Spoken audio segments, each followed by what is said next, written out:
வணக்கம். இந்த பதிவில் பல வகை ரோஜாக்களை எப்படி வளர்க்கலான்ற குறிப்புகளை பார்க்கலாங்க. இப்போ நீங்கள் பார்க்குறது எல்லாமே பேபி பன்னீர் ரோஸ். சின்ன செடி வச்சிங்கன்னா வேகமாக வளர்ந்துடும். இப்படி நிறைய பூக்கள் நமக்கு தினம் தினம் கிடச்சிருங்க. வருடம் முழுவதும் பூக்கக்கூடிய ரோஜாக்களில் இதுவும் ஒன்று. நாட்டு வகை ரோஜாக்கள் எப்படி தொடர்ந்து பூக்குமோ அதுபோல் நமக்கு இந்த பேபி பன்னீர் ரோஸ் தொடர்ந்து பூக்களை கொடுத்துரும். அடுத்ததாக இதெல்லாமே ஹைப்ரிட்டி ரோஸ். இந்த ஹைப்ரிட்டி ரெட் கலர் உங்களுக்கு தனித்தனி கிளையில் பூத்தாலும் நமக்கு அழகான பூக்களை கொடுத்துரும். இது எல்லாமே பிரிட்டிஷ் குவீன் ரோஸ். எவ்வளோ அழகாக நிறைய பூக்கள் இருக்குது பாருங்கள். பனிக்காலம்ன்றதுனால சில இதழ்கள் கலர் மாறி இருக்குது. இப்படி எல்லா வகை ரோஜாக்களும் வளர்க்கக்கூடிய ஏற்ற நேரமாக இந்த சீசன் இருக்குது.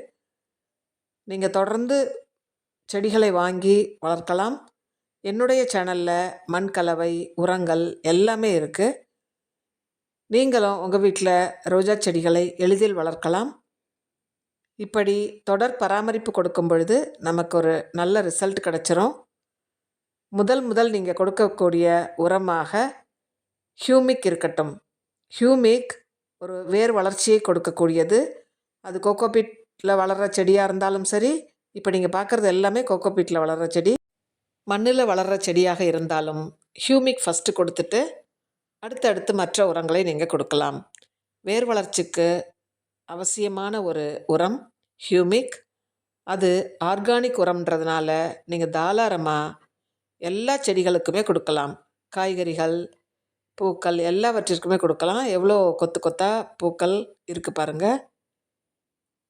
அடுத்தடுத்து நாம் கொடுக்கக்கூடிய உரம் இந்த பூக்கள் அதிகமாக பூக்க பொட்டாஷ்.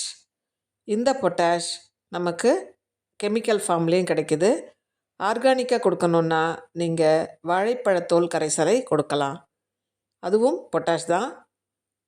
இப்படி இந்த பொட்டாஷ் 1 லிட்டர் தண்ணிக்கு 1 கிராம் கலந்து செடிக்கு மண்ணிலையோ அல்லது கோகோபீட்லேயோ ஊற்றிருங்க.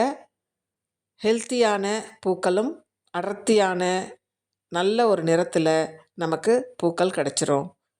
இப்படி ஹியூமிக், பொட்டாஷ் இவை இரண்டுமே ரோஜா வளர்ப்பில் முக்கியமான உரமாக இருக்குது. மேலும் பல தகவல்களுக்கு என்னோடய சேனலை பாருங்கள். தேங்க்யூ ஃபார் வாட்சிங்.